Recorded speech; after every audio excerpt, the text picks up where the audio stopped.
नमस्कार. सांगली जिल्हा पुन्हा हादरला. सांगली जिल्ह्याच्या आजूबाजूला तासगाव आहे, इस्लामपूर आहे, सांगली शहर आहे.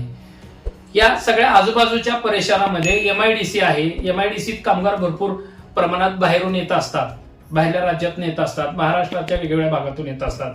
सांगली एमआयडीसी जवळ असल्यामुळं या सांगली शहरामध्ये 3 दिवसात 3 खून झालेले आहेत.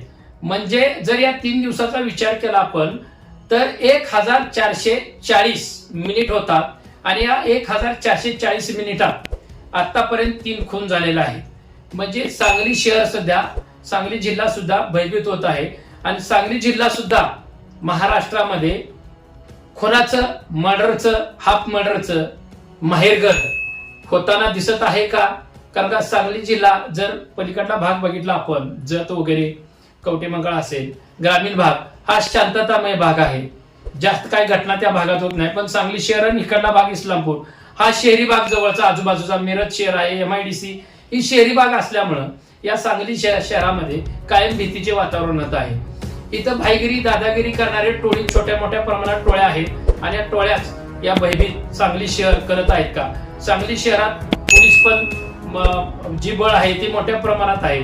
स्वतः सांगली शहर असल्यामुळे जिल्हाधिकारी तिथे राहतात, एसपी तिथे राहतात सांगली शहराचे, सांगली जिल्ह्याचे.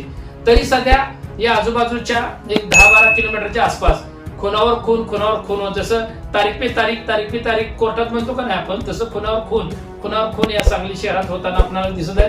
त्याच्यामुळे कायद्याच्या पोलीस प्रशासनाच्या कायद्यावर सध्या प्रश्नचिन्ह निर्माण होताना दिसत आहे. धन्यवाद.